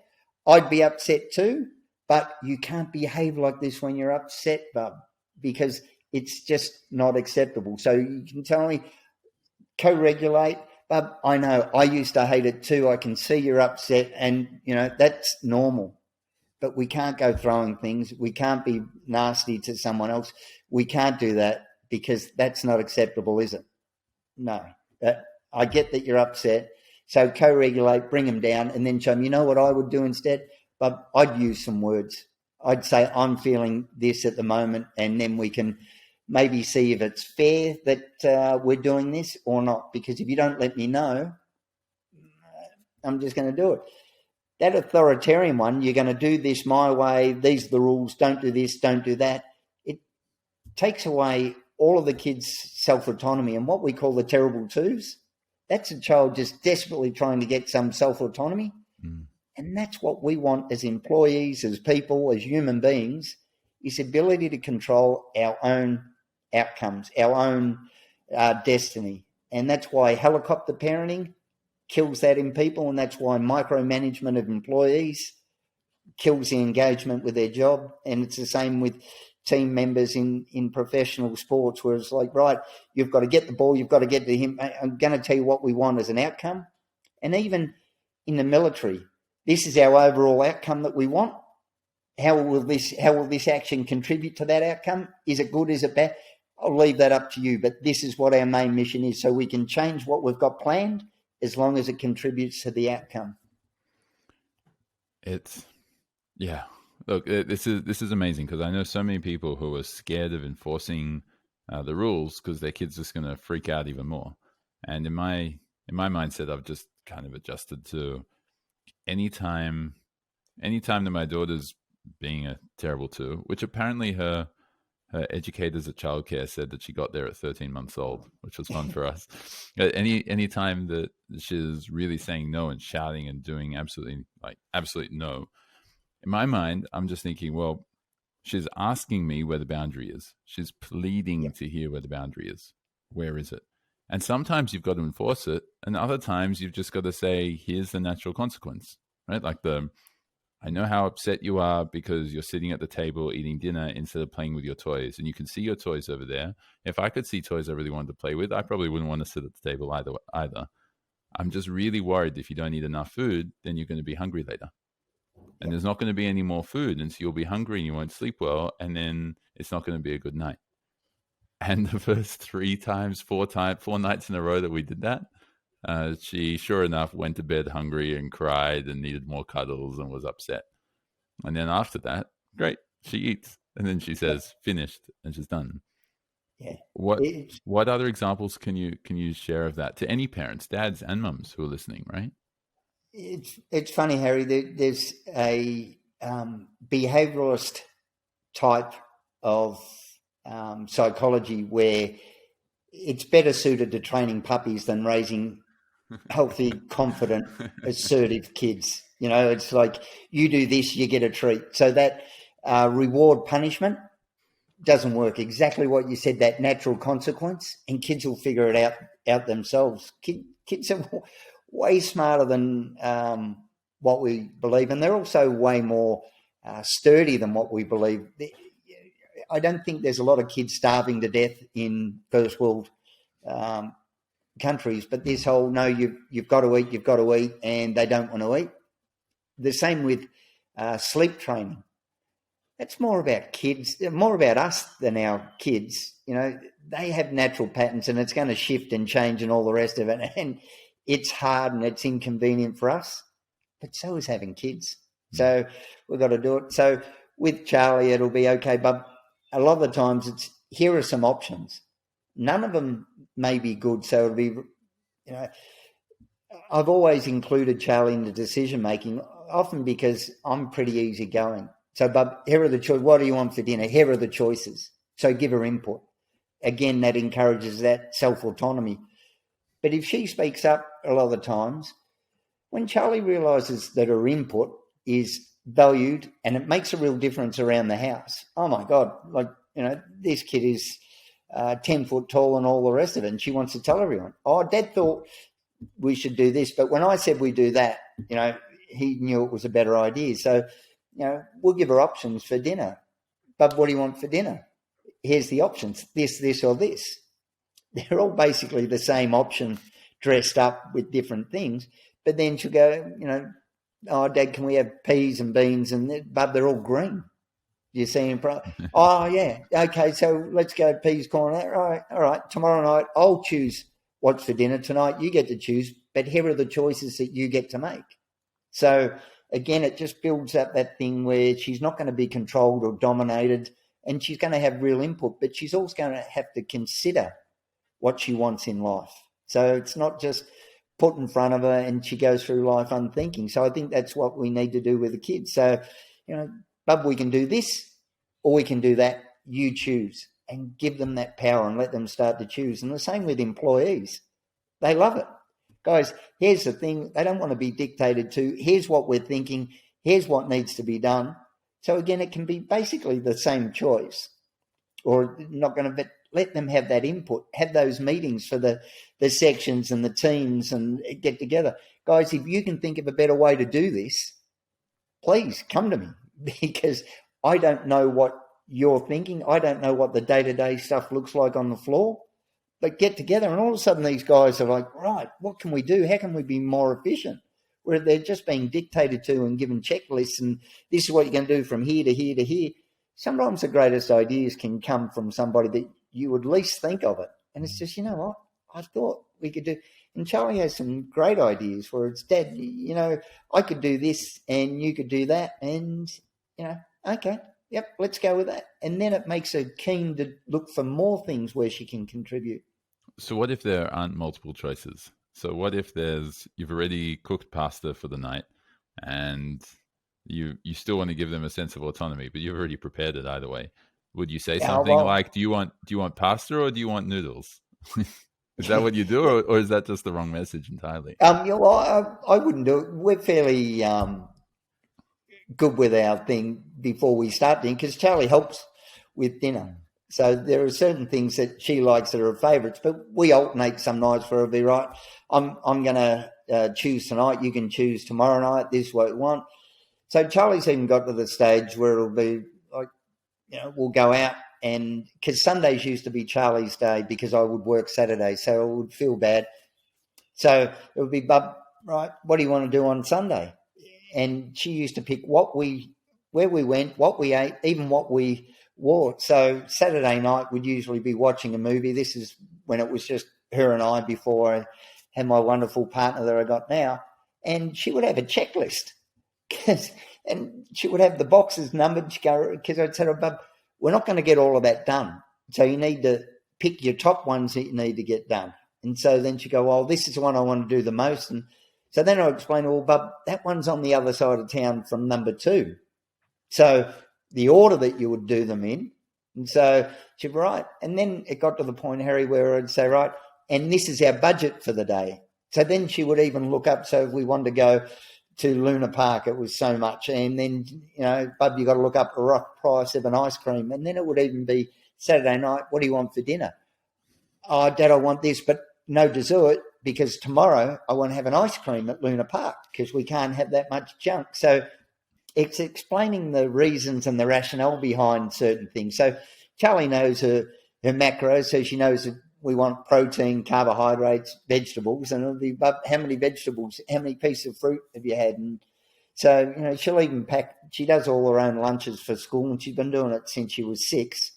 And, Bub, you've got to have a piece of fruit, you've got to have a bit of protein, you can have, one treat, and, she does it all, and everything's a little checkbox type sort of thing, and she's the most organised kid. She's better than me. We have whiteboards all over the house where, Bub, if something's out, you got to put it on the list or we're not going to get it at the shops. So I sense that you've learned, or you've shared that you've learned a lot of this from the university courses that you've done, a lot of the books that you've read, and a lot of things that you looked out for. And I'm starting to get a bit of a sense for what you learned, or for when you realized that your mum was right when she said, "You just wait till you have kids, you'll see." Yeah. Who else has influenced you? Who else has helped you be as different of a parent and more effective as a parent than most people in society would have expected you to be? Harry, I think the great thing was, as a dad, and especially as a 49-year-old,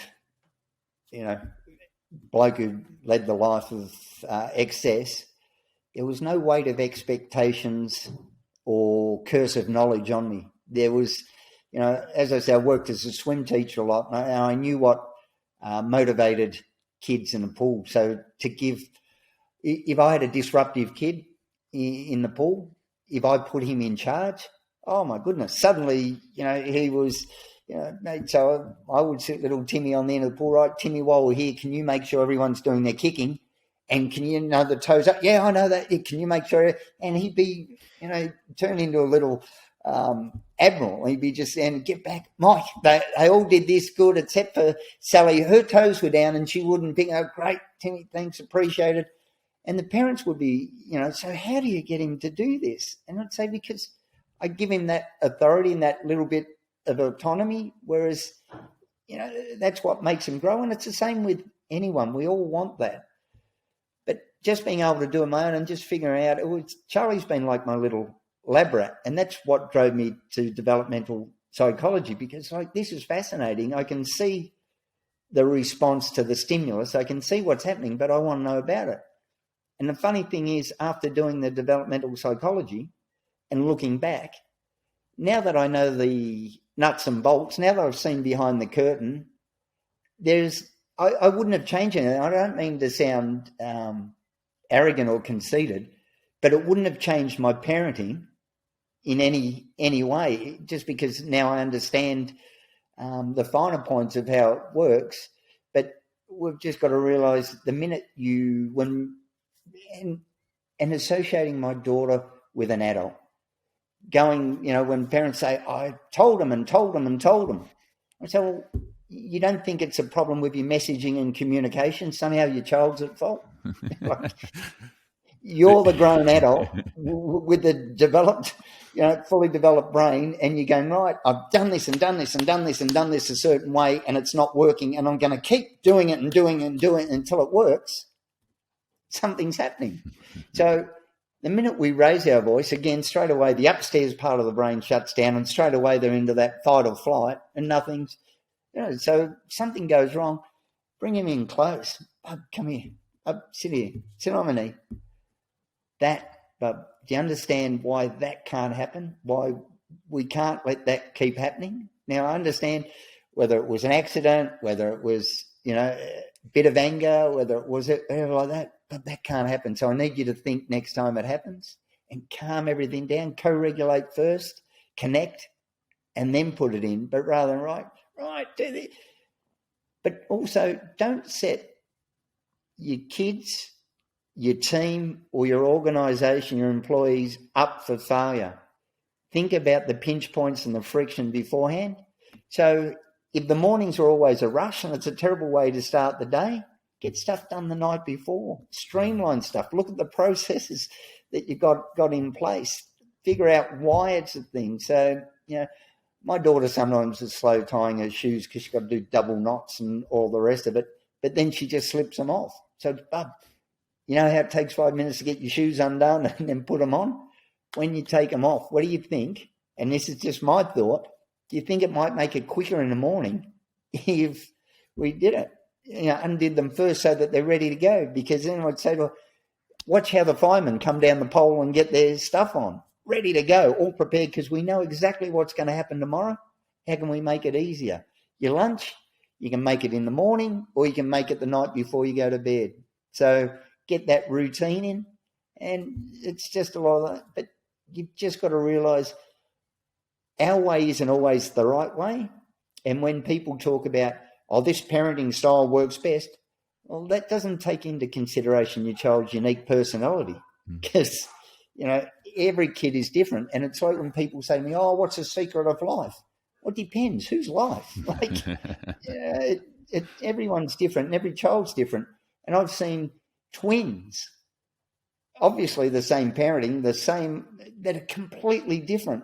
And that's why I say, well, this parenting style is going to work. And, you've got to find what works. And this tarring everyone with one brush in any way, shape or form, whether it be, religious, sexuality, gender, race, they're like this and this is what they do. And it's just intellectually lazy and doomed to fail. Mm.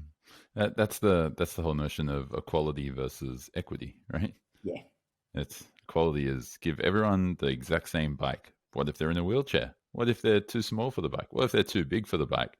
What if they've got some sort of injury or they're not able to use a push bike? Do you still give everyone the exact same bike? Really? Yeah. There's a lot what you're sharing here about the sense of agency, but it doesn't. When most people talk about the sense of agency within their own life, they're talking about their life. They're talking about what they do. And that's clearly a big part of what you're focused on. But it sounds like you do the exact same thing with Charlie. And if you had employees and managers, then you do the exact same thing with them as well, right? It's all about agency. Yep, 100%. That's what we all want. Well, most of us want, but some of us are scared to have that agency, to have that control in our own hands, because we've been brought up fearful of it. And helicopter parenting doesn't instill that in our children. Micromanagement doesn't instill that in our employees. And that fire and brimstone of the old coaches, you're going to get out there and you're going to run through them and you're going to do this and it's not going to do it. And what we've got to do, and a lot of us try to minimize stress and all the rest of it, and fear and all the rest of it. What I say to Charlie is, when we equate it back to, because she's a big fan of roller coasters now, and so I say to her, Bub, see this feeling? Think about how you're feeling at the moment. Are you scared or are you excited? And she, oh, I'm excited. I've gone, right. Do you think scared would feel different? No. So when I jump out from behind things, because we play practical jokes, we've got rubber spiders everywhere on each other, and I jump out and go, no, and you go, oh. Do you think that feels the same as when we first hit that big thing? Yeah, it sort of does. I said, well, that's just telling you that something important is about to happen. So this bit where we're just getting into the roller coaster, that's telling you to pay attention. That's like, don't miss this. Look around, enjoy it, because all the best stuff happens on the other side of that scary, that nervous excitement type stuff. This is at the end of it. You're going to look back and go, wow, that was amazing. So whether it's an exam or going on stage or a competition, this is the bit where it's going to be enjoy the moment, live in that moment. It's a challenge. And at the end of it, you're going to be a little bit better than what you were before it, no matter what the outcome. Yeah, I love that. And I found it really interesting because I know a few people who are ex-military, Australian military, and a couple others, but there are some of them who become really successful after they've left, like successful in terms of like they've achieved a hell of a lot, like they've continued to move forward and they've gone so much. And there are others who just don't go anywhere.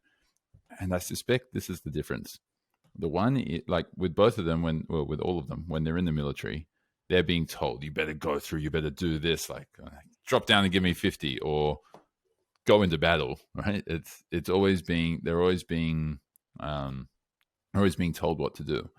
Yeah. But the ones who come back into kind of normal society, which is far less regulated or far less demanding, they're the ones who engage in the right way are the ones who take that voice and put it into their own head. They own it. So they choose what they want to do. And then they just have that military officer's head inside their voice saying, keep moving, keep going, don't stop now. Like, just, you got it, you're on the mission, fulfill the mission. And it sounds like from everything that you're sharing that you've just embraced that as well.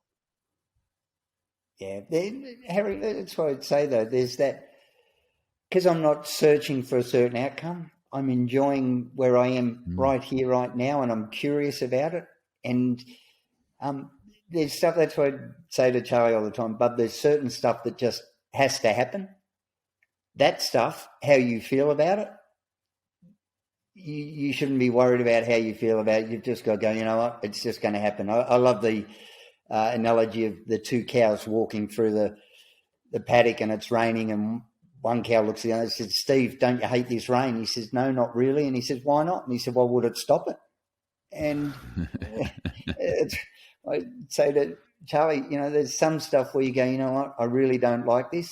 If it's got to happen, stop thinking about how you feel about it and just let it happen, because there's certain things in life that just have to happen and we've got to accept it. And I love Viktor Frankl's book so much. It's one of the books that really changed, you know, and he's all, you know, suffering and sacrifices cease to be once it finds meaning. Yes. And that's why I say sometimes that mundane stuff, if you give it meaning because it's a scaffolding for the rest of life, it's okay. And you always have that moment to decide. Yeah. Oh, I've loved this conversation, and I'm sure that anyone who's listening has gotten so much value from it. But let me try and read back what I feel is the message that you're sharing. So we started out really talking about success. And when we were talking about success, you said, look, I really don't like the word success. I'd rather, am I satisfied? I'd rather use satisfaction as the gauge, because that means I'm really enjoying myself. And as you continue talking about that, you started saying, you know, adults tend to be too unreflective. They're habituated. You got to have this, in order to have a successful life or an enjoyable life, you've got to be able to have this freedom to explore and meander. And, you know, just like how your mum said, like there are some things which you just won't know until you've got to go through it. And just wait till you have kids. Then you're going to know, and then you'll realize. And at the same time, and the same coin, you're talking about, you had this sudden realization of all of your dad's lessons when Charlie was born. You just couldn't have been so grateful. And that wouldn't have happened unless you had the challenges in front of you. And there was this metaphor, which we didn't dive too deep into, but you're saying, you know, things change. You're always going to be moving. You can't keep going back to things. You can never step in the same river twice. And you realize that you're always doing things out of the desire for external validation, right? That eating the junk food, feels great at the time, but you're always going to feel regretful afterwards. You're always going to feel like, oh man, should I have really done that? That is if you feel like you can't control yourself. And so we spoke about this whole notion of, as soon as you have that thought, you incorporate a lot of mindfulness that I don't like this, then you just choose to override it and just don't go down that path. I mean, equality for everyone is a human right. Like, everyone should be able to have that choice to be able to say, I don't like this, or I do like this, and I want to go down that path, or I don't want to go down that path. And that's exactly what you've been instilling in Charlie. That with this focus of just really enjoying those moments between the moments, right? Like the 5-minute car trip, make it something special. The just talking in bed before going to sleep, like just talking on the bed, like it only takes a few more minutes, but it would make such a big difference. And so you kept coming back to this concept of the fulfillment is in the journey, not in the role you get at work, not in the outcome of how your kids are. It's the fulfillment for you has always been in that the journey of the opportunity to explore what you love doing and to live in life with your values. And you said this, I can't remember the exact phrasing, but I think it was along the lines of, don't fear being a beginner, right? Everyone has something which they're doing, which is going to feel like a white belt. And a lot of people tend to fear it. And so I'd imagine that's also coming into play with a lot of people when they're going into work or when they're having an interaction with their kids. And like, oh my God, I don't know what I'm doing. And I definitely can't give them more autonomy because how can I possibly do any of this? And so this whole message of what you're sharing is, if you want to be able to have an enjoyable and a satisfied life, and one which has a lot of success and reaches a lot of other people, and it's better for the world and for everyone around you, and it takes care of yourself as well, right? Financially, then it's got to be in line with your values and something which is really important to you, because motivation will only get you so far, but inspiration and living in line with those values is going to take you all the way. And I just like this conversation. You're just so easygoing. You're so truthful, open, honest. You are exactly who you're saying you are. Like, with some people, you don't get that feeling, but with you, it's just so clear. And I've loved this conversation because you live your life directly in line with what you're preaching. Like, you're acting at first and you're getting the results. And that's just beautifully inspirational for so many. It definitely was for me. So thank you so much for this conversation. I've really enjoyed it.